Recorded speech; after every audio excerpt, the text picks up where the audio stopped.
and welcome to Creator Weekly Live for November 12th, 2023. I'm Peggy Kay, and today I have updates for you from YouTube, Twitch, Tumblr, WordPress, Instagram, all kinds of new things. Welcome to everyone who's here live in the chat. Please introduce yourself and tell me what you think about this week's updates. All right, first, I'm going to start with a quick reminder that you can get all of this week's updates and all of the updates and tips by subscribing to my email newsletter that comes right into your inbox every Saturday. You can subscribe using the link in the description, or there is the URL right on screen. So be sure to subscribe, and then you'll be ready for the chat on Sunday.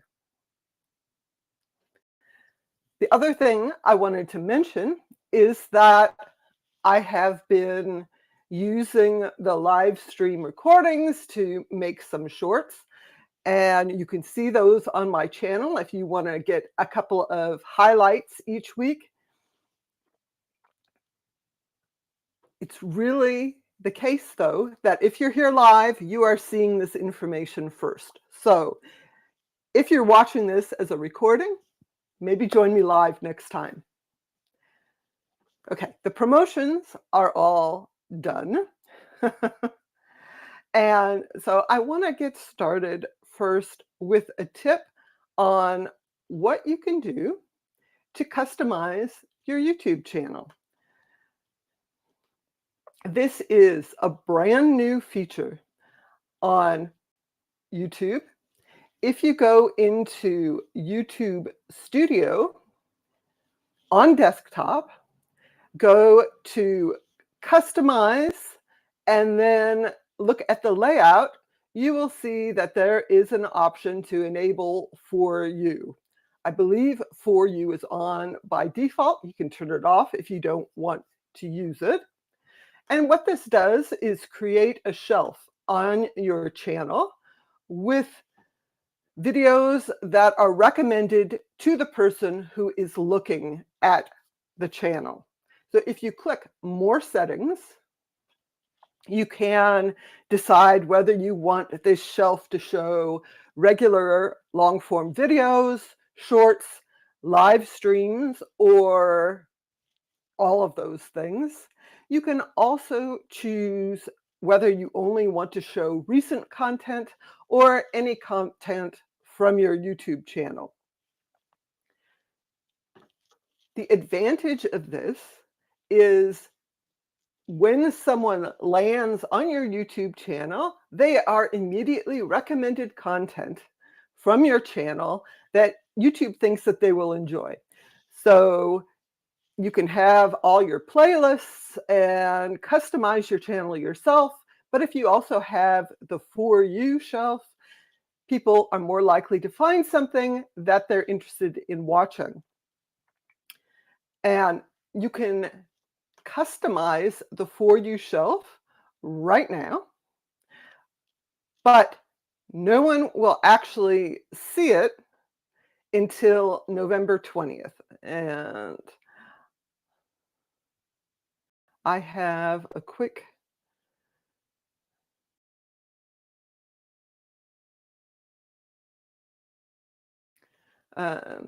announcement for that.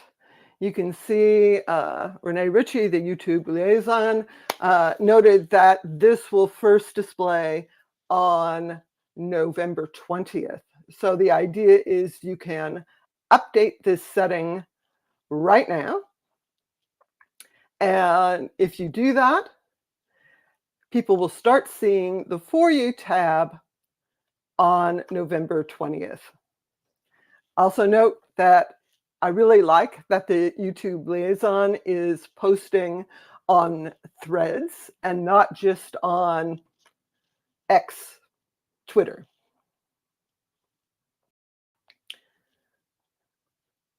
So that's one of the things. Oh, Diego says he saw this yesterday on his channel and the default is off. So that's good to know. You may want to turn this on. I can't think of a reason to not turn it on unless you really want to push some particular content from your channel. Otherwise, enable this and people will find things that they're interested in. YouTube is actually pretty good at recommending particular content.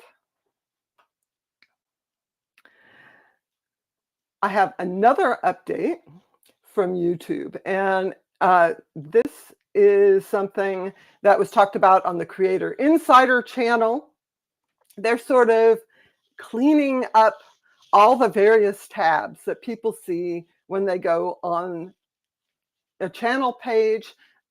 The About tab is no longer going to be a separate tab. Instead, there's going to be a highlight of about information. I don't have a good image of this.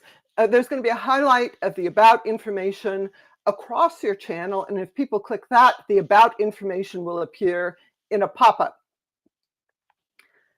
There's also not going to be a featured channels tab.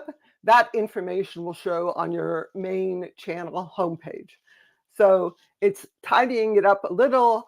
The other thing is that YouTube does not show every tab. It only shows tabs that have content. So for example, if you do not live stream, your channel will not have a live tab. The thing I'm showing now is from the Creator Insider video. This is an update they're doing to channels that don't have any content at all. And what you can see is that they are removing all of the navigation tabs, which kind of makes sense because there's nothing on those tabs. So this is a simplification of how channels will look. And it will be interesting to see if maybe more people look at the about information on a channel with it being more accessible from all of the other channel tabs.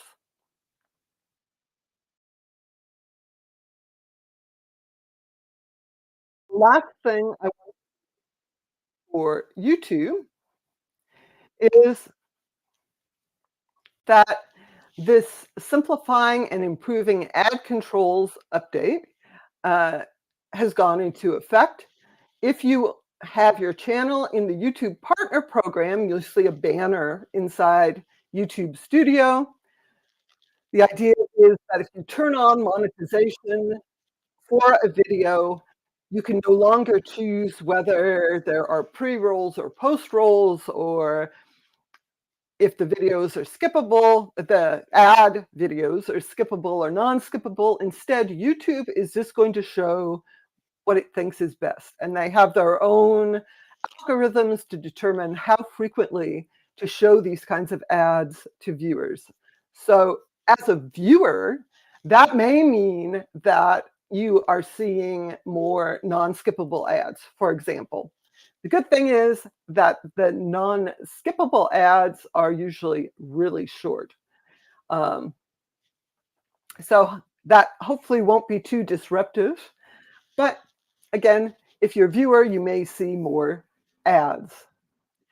Now, I'm going to switch gears really briefly to Twitch. And if I can find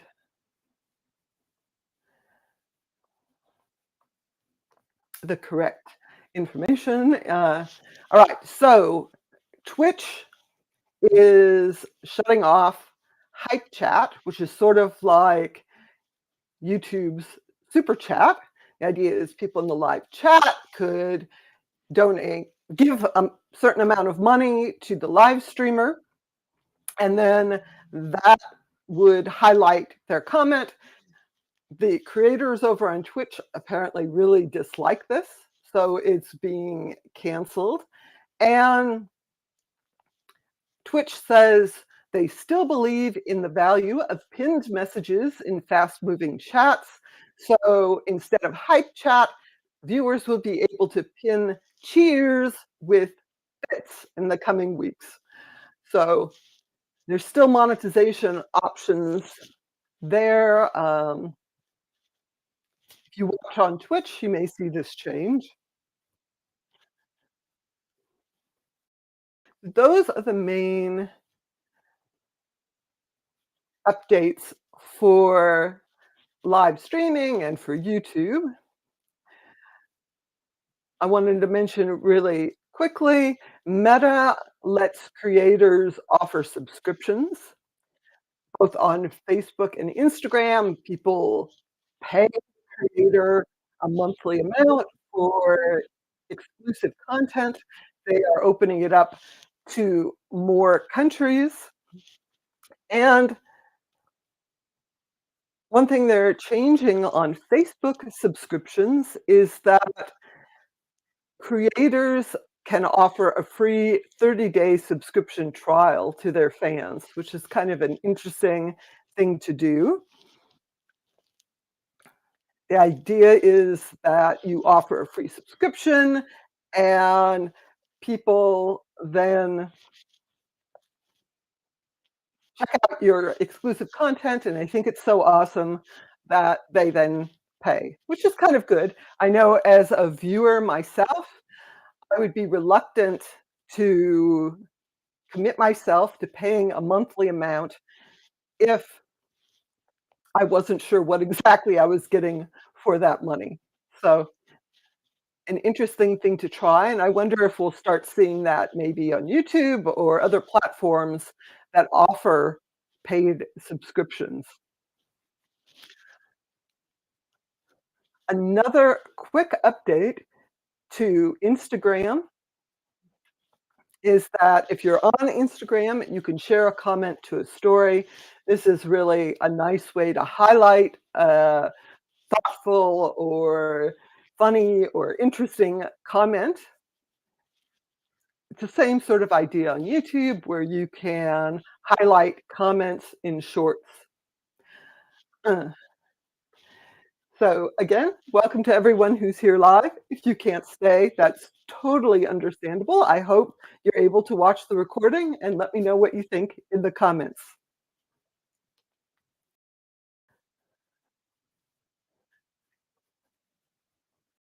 All right. So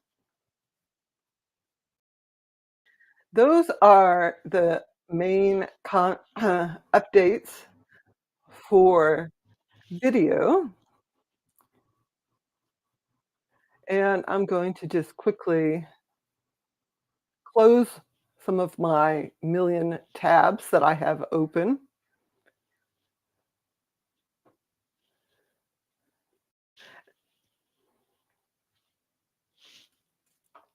And I wanted to switch gears a little bit to Tumblr.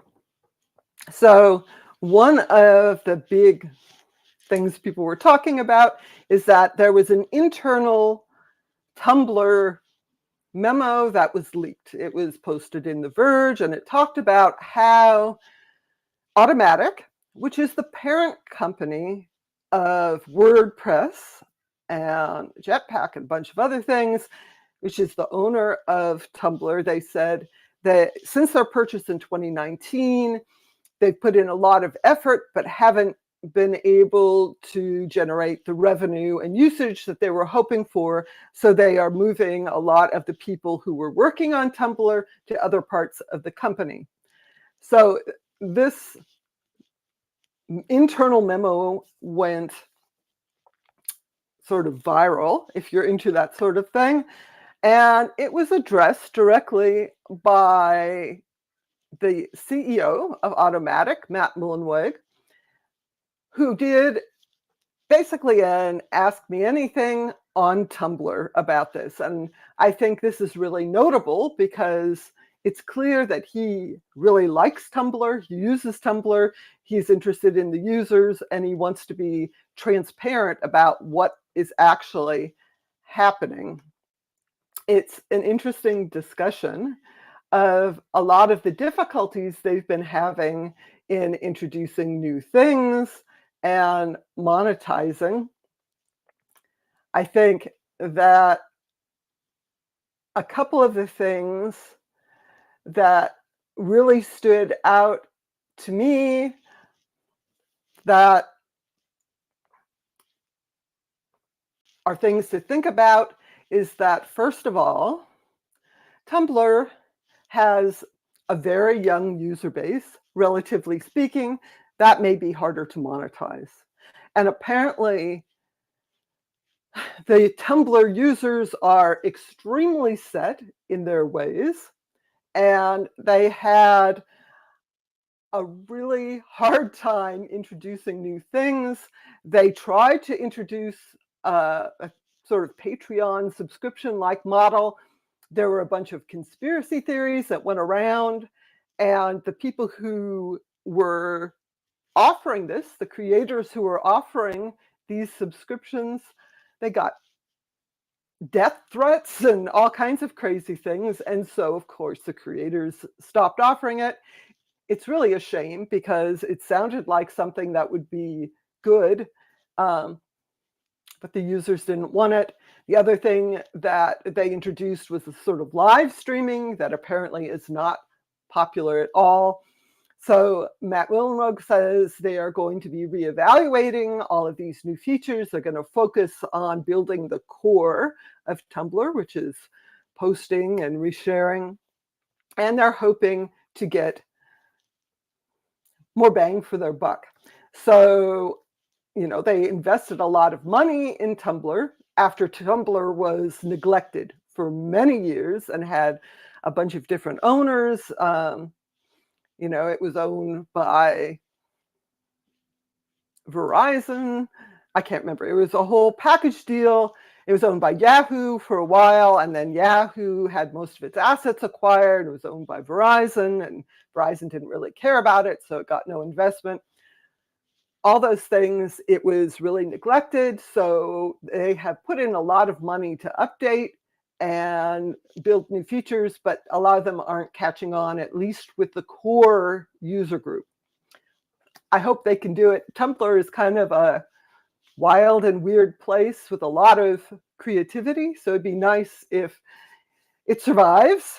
And as Matt Mullenweg pointed out, because his company Automatic makes so much money, they could actually afford to kind of support Tumblr and prop it up all this time.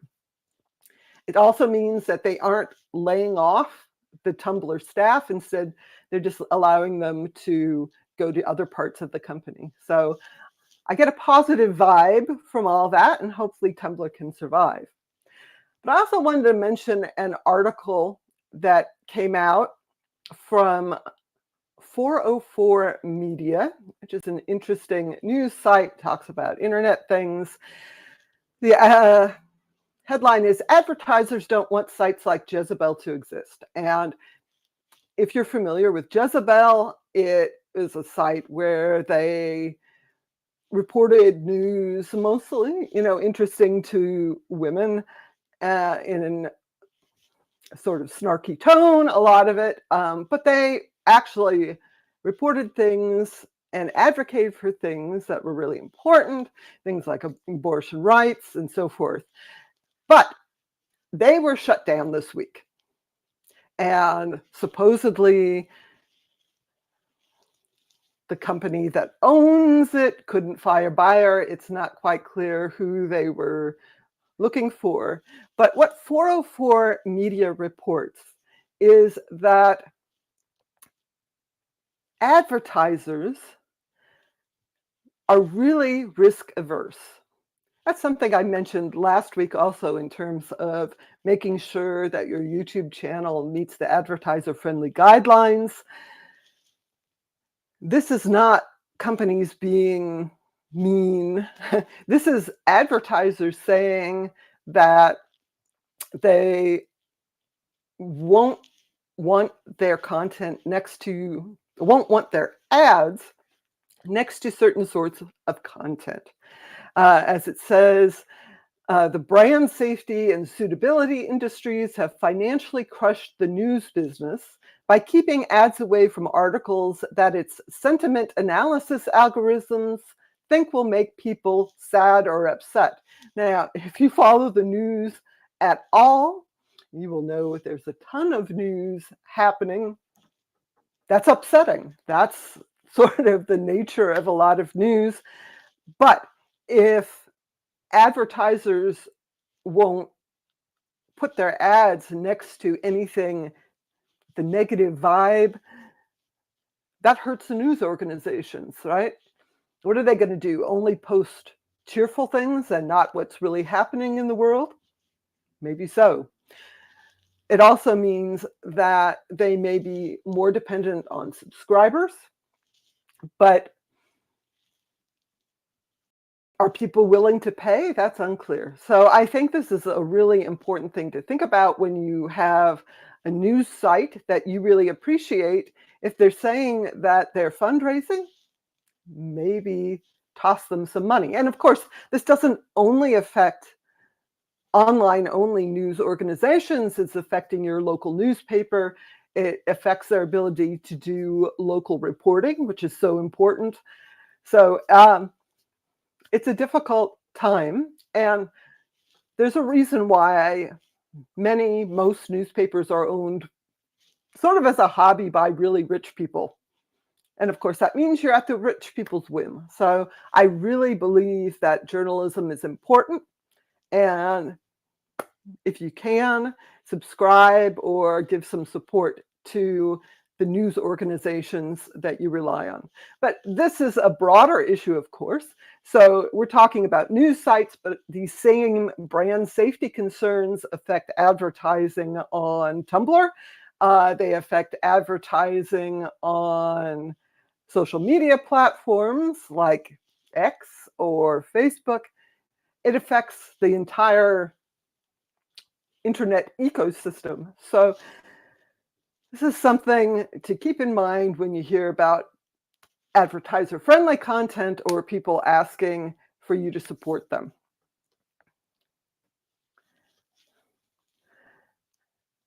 And so I'm going to shift gears a little bit. A couple of interesting stories, at least things that I thought were interesting. The first is that Android Authority did a breakdown of the Google Photos app. And you can read the details on their site, but it's basically the Google Photos is introducing all of these sort of AI generated editing tools. And what they found is that inside Google Photos, there are specific error messages that highlight the edits that Magic Editor will refuse to do. And so they found that Magic Editor will not, or should not edit photos of ID cards, receipts, images with personally identifiable information, human faces or body parts. And so the idea is that the Magic Editor should not be able to help you create fake ID documents. It should not let you make body fakes and things like that. Apparently, it also already blocks a lot of these edits, but it just gives a generic error message. So these are more specific error messages that people will see. And I think that this is something that companies are thinking about a lot, how their tools could be used to do bad things. There was another story this week that AI generated images in Adobe stock. These are war-related images were then taken from Adobe stock, and in the process, they lost all the metadata that indicated they were AI generated, and then some news organizations use those images as if they were real. So this is a serious problem. And I just want to mention that Elon Musk has another new company called XAI. They have a chatbot that they named Grok. And it is a not very sly reference to Stranger in a Strange Land, science fiction by Heinlein. And Grok was like, how to deeply understand things. It's kind of cheesy, but whatever. The thing that really caught my attention, though, is this article from Social Media Today that says Elon Musk has voiced strong criticism of ChatGPT's perceived censorship of certain answers on certain topics. And supposedly, this new chatbot will show the truth because it's sourcing data from X. So this seems really stupid to me, to be frank.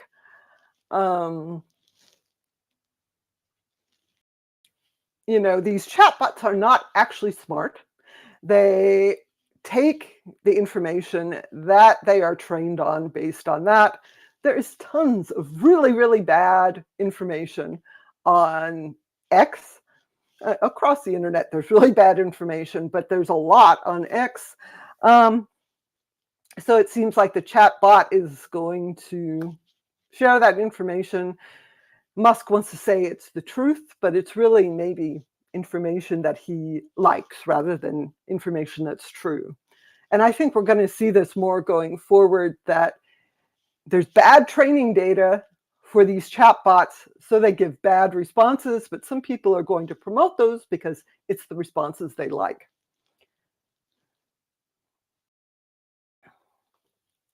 All righty. We're coming to the end now, and I just wanted to give a quick update about Google Chat, because I know some of you are Google Chat users. I'm a Google Chat user, and they are having a big update. And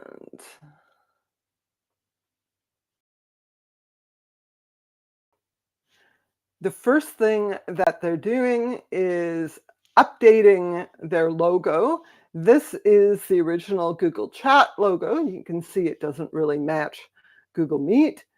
And the new Google Chat logo matches Google Meet's logo. So you can tell they kind of go together. Makes sense. The other big thing is that they have a brand new shortcuts menu, and you can go home and see all the latest updates across your conversations and spaces. There's also a mentions tab, so you can just see mentions of you. And there is more to come. So those are the big updates for this week. Thank you so much for joining me live. I hope to see you next week, same time, same place. Thanks again, everyone.